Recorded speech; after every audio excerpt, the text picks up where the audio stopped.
In 1960, not long ago on the calendar of history, a new Navy began to emerge. The ships of this new Navy would be atomic powered.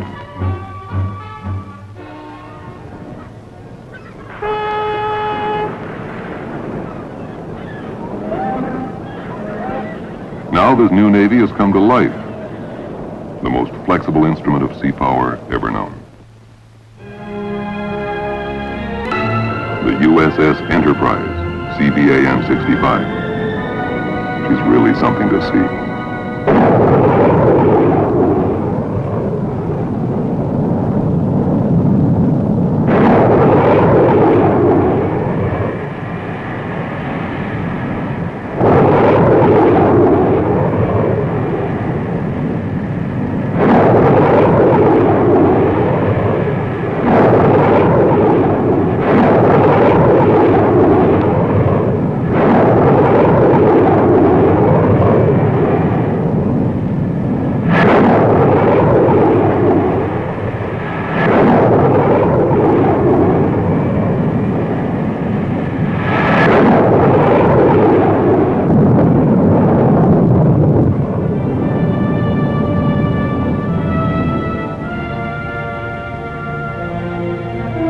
But maybe to understand this ship and all she represents, you'd have to have grown up with carriers. Started out years ago when the old Langley CV-1 was little more than a gleam in some dreamer's eyes. That was way back in the early 1920s. About the same time, in 1921, the Navy set up a series of tests. The bombing of captured German warships slated for scrap. Taking turns, Army, Navy, and Marine Corps pilots bombed a submarine, a destroyer, and the cruiser Frankfurt.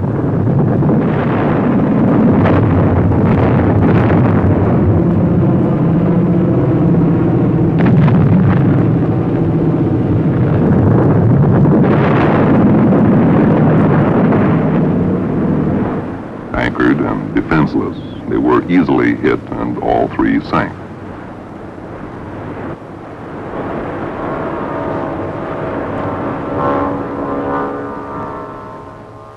The big show was the bombing of the battleship Ostfriesland.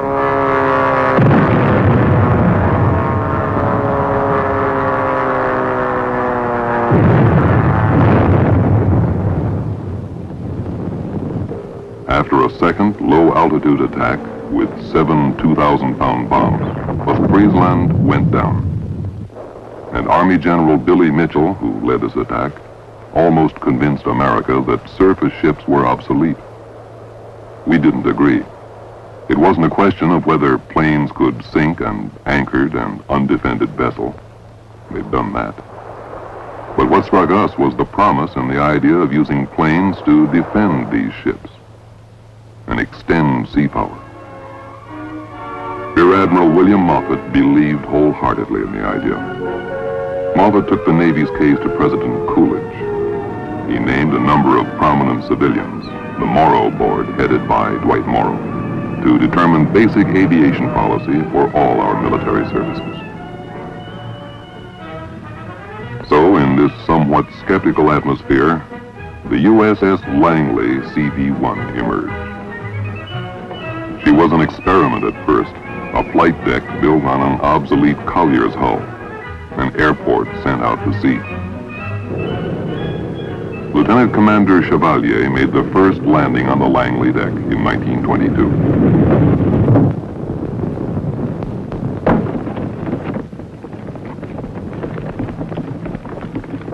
For the next few years, Navy pilots and the Langley crew worked hard to master the complex techniques for handling both the carrier and her planes.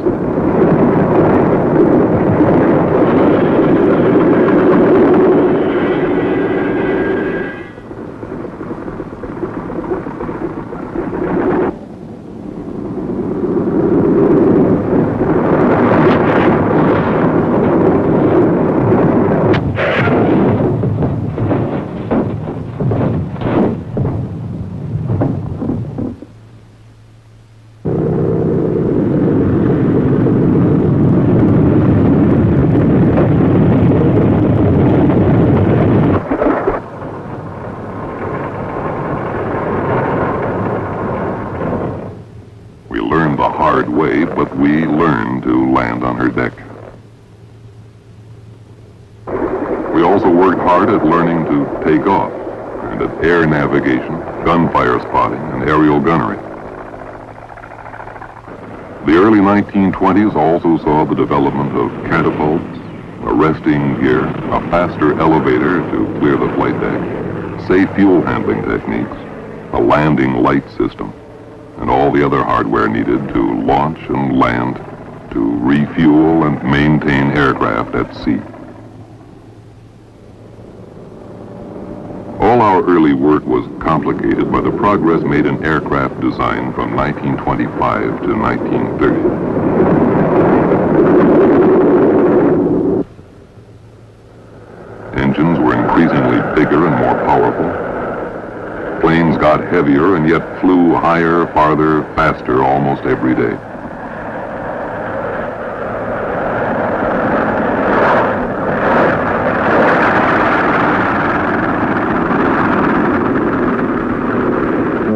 As the speed and range of our planes increased, the original mission of naval aircraft as fighters and scouts and gunfire observers for the fleet began to shift. Pilots began to experiment with different methods of bombing.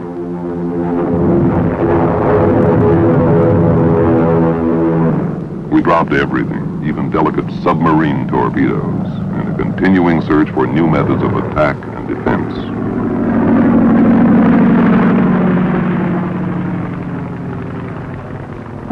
All this while, we were doing more than learning the mechanical and flight techniques of operating the carrier and its planes. We were also developing carrier doctrine, the theory of how the naval air arm should operate, including some new ideas of the strategy, the maneuvers a carrier-supported fleet might use in war. Not everyone always understood the big changes underway. In 1926, the Morrow Board had refused the Navy a separate air arm. This was a disappointment to men like Admiral Moffett, who even then foresaw war in the Pacific and the role of naval air and carriers in that war. But Moffett took it gracefully, I thought. Hell, he said, we won't secede from the Navy over this. We'll take it over. So what we'd learned on the Langley was applied to two new carriers that joined the fleet in 1928.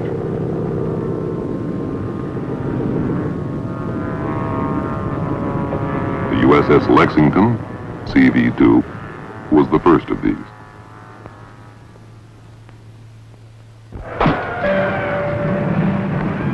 Then came the Saratoga, CV-3. Lexington and Saratoga were improvements over the old Langley.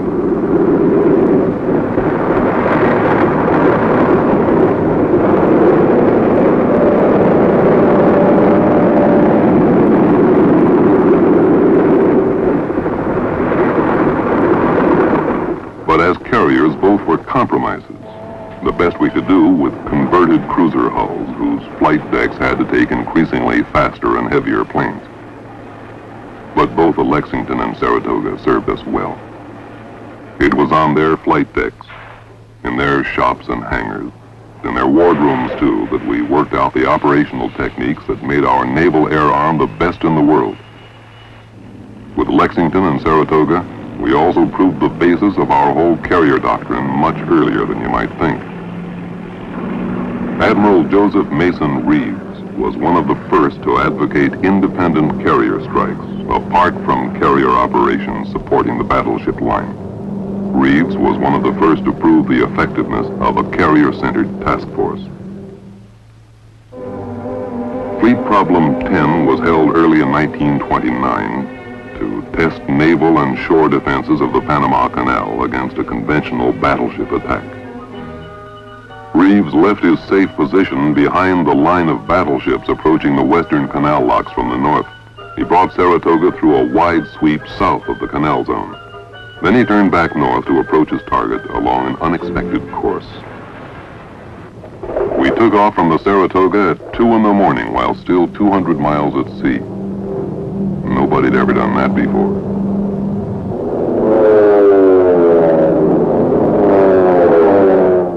the canal locks at dawn with a beautiful high-altitude crisscross dive bombing attack.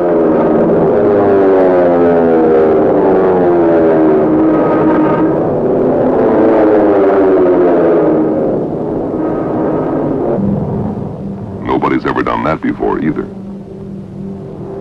We took the defenders completely by surprise.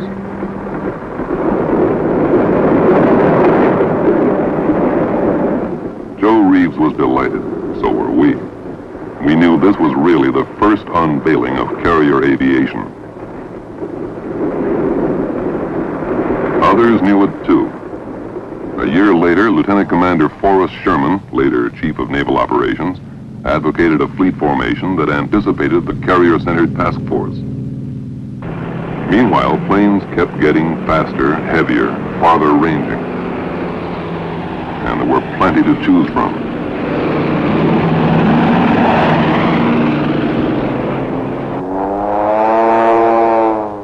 In the early 1930s, Navy test pilots found themselves flying one new model after another. Some were dogs, but others, like the F-4B, became workhorses for the fleet.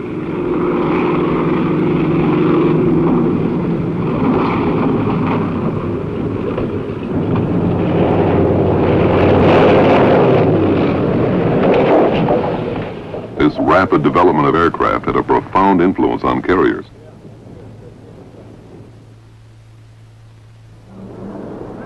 The USS Ranger CV-4 was the first carrier built from the keel up as a carrier. But by the time she was commissioned, she was too small and her flight deck too short.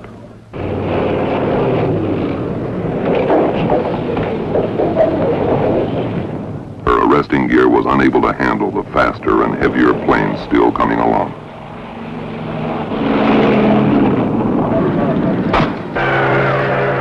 Not until Yorktown CV-5 was commissioned in 1937 did we get a third assault carrier to join Saratoga and Lexington. By this time, flight techniques and aircraft design had progressed enough to justify steady building. Enterprise CV-6 and Wasp and Hornet CV-7 and 8 were all commissioned before 1941. As these new carriers joined the fleet, we continued to sharpen the techniques and tactics involved in their use. During fleet maneuvers in 1938, Vice Admiral Ernest J. King foreshadowed the Japanese attack of 1941 with a practice strike against Pearl Harbor. Ernie King was a cantankerous old curmudgeon, but a genius with carriers. He followed his Pearl Harbor attack with a successful strike against Mare Island Navy Yard. In 1939, King's Carrier Division I, the Saratoga and Lexington, was joined by the new Yorktown and Enterprise, making up Carrier Division II under Rear Admiral William F. Halsey. Together, Ernie King and Bill Halsey gave us a preview of how World War II was going to be fought. And so, on the eve of that long-foreseen war with Japan, the planes, the carriers, the doctrine, and the great carrier commanders who'd lead us to ultimate victory were there.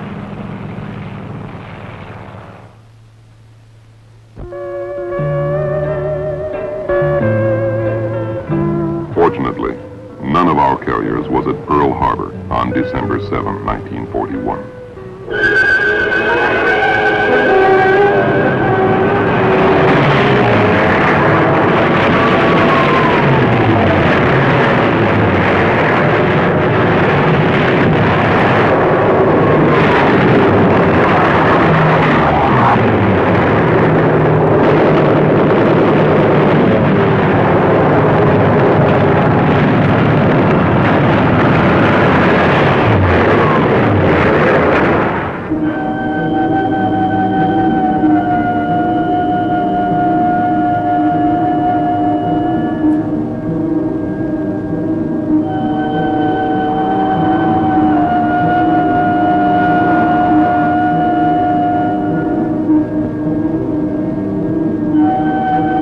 After that carrier-based Japanese attack, no one, as Admiral Nimitz pointed out, could doubt the effectiveness of naval aviation.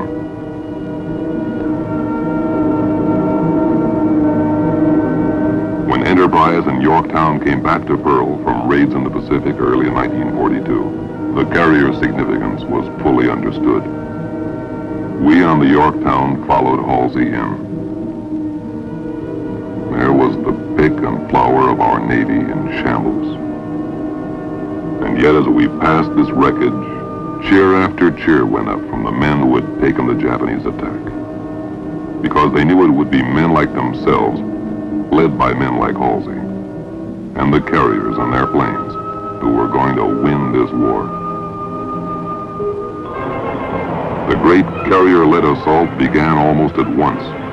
It was first dramatized by the Halsey Doolittle raid on Tokyo from the Hornet in April 1942. Their target was hundreds of miles away when these B-25s took off in weather that wanted to wreck the world.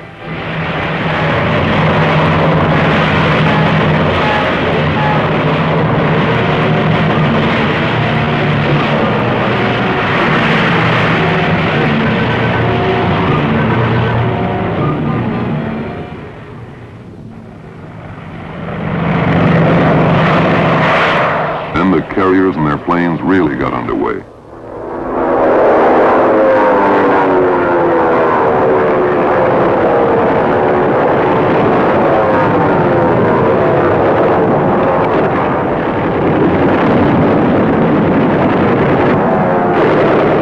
Now we really hit the Japanese Navy in the Coral Sea in May 1942, at Midway in the following June. The Japanese came to Midway with 4 carriers. We sank all 4. This helped to ensure our successful landing on Guadalcanal in August.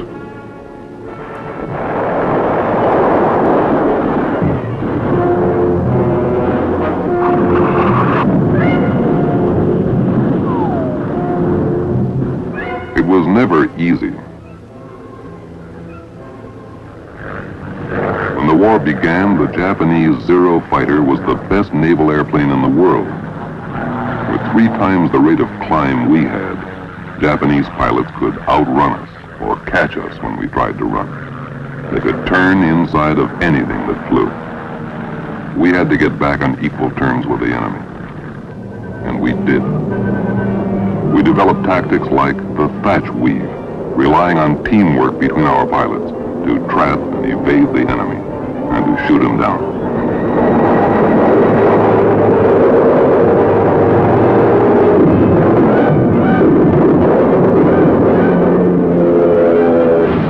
We also developed better planes. First, the F-6F.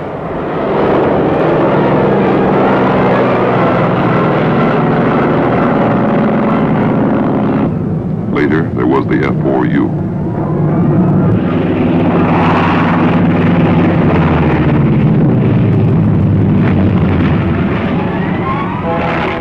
Meanwhile, Essex-class carriers joined the fleet. Now, under Ernie King as Chief of Naval Operations, with Nimitz, Halsey, Mitscher, and Spruance, we swept across the Pacific from victory to victory at sea and in amphibious invasions ashore.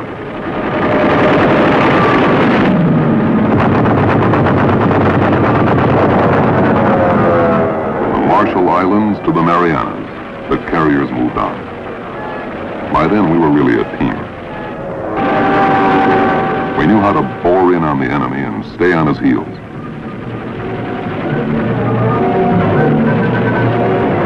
In this great drive across the Central Pacific, the carrier and her planes came into their own. The Battle of the Philippine Sea in June 1944 brought out the Japanese fleet and cost them 3 more carriers and most of their remaining planes.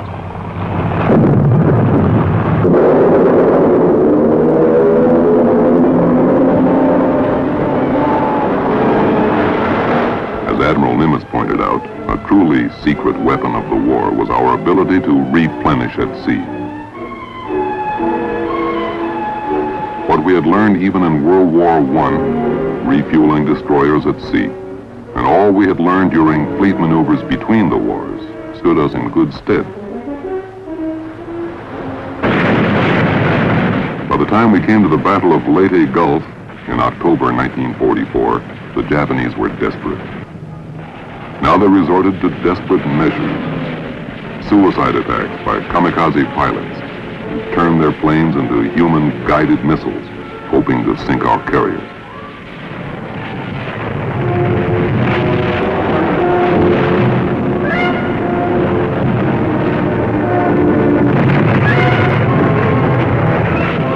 Most of the kamikaze pilots were shot down.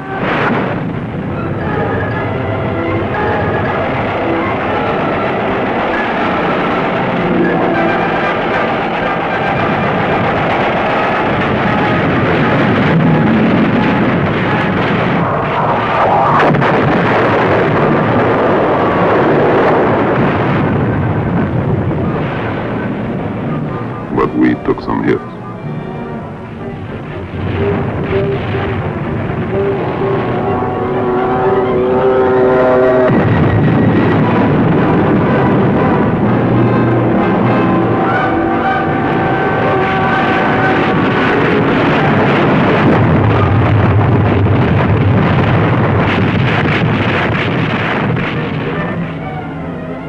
After Okinawa and Iwo Jima, the war was all but over.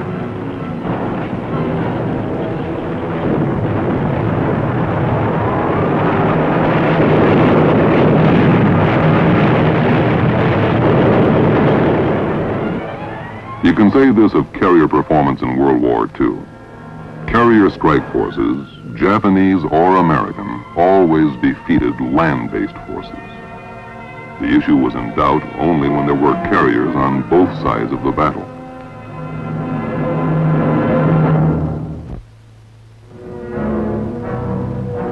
It wasn't until after the war that carriers knew another threat. This came from the new high-speed jet aircraft. Their speed and weight and the added load of the original heavy atom bomb first seemed to indicate that any jets meeting other operational requirements might be too heavy and too fast for carrier landings.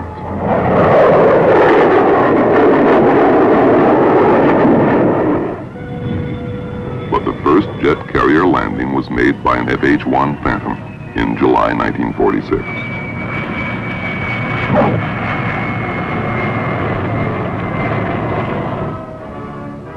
The first jet squadron qualified on the Saipan in May 1948.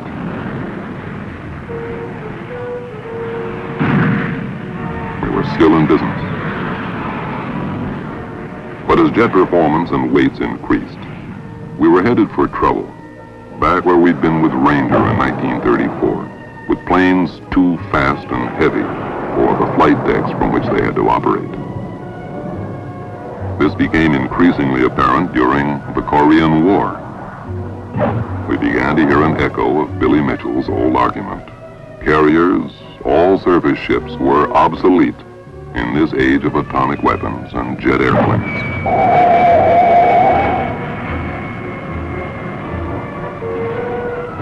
Yet, even before the Korean War was over, we were well on the way to solving the problems we faced. Flight decks were strengthened to take the heavier weight of landing jets. In February 1952, we were taking a second look at the old catapult for launching these heavy planes. In June 1954, the first steam catapult went into operation on the Hancock, kicking off over 250 aircraft of many types. Meanwhile, in 1952, we began looking into the idea of an angled deck on which high-speed jets could land without danger. The first angled deck was installed on the Antietam. Steam catapults and angled decks were incorporated into Forrestal-class carriers that began to appear in the mid-1950s. From their 720-foot decks, we could now launch jets carrying atomic bombs and oncoming long-range fighters like the Mach 2 F-4H. By 1955, we were working out a better landing system for these faster planes. A mirrored landing system was installed on the Bennington.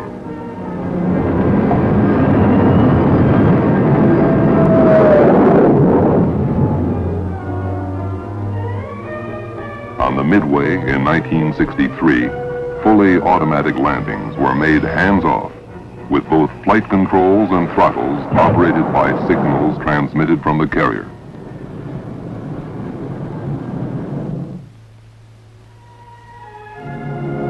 And so the carrier survived, evolving into an even more effective ship than those whose names are legendary: Langley, Saratoga, Lexington, Yorktown, the earlier Enterprise of World War II. This is the new Enterprise. She's something to see, all right. A complex instrument of war or peace, just barely dreamed of 50 years ago. A shining example of our new Navy and of sea power at its best.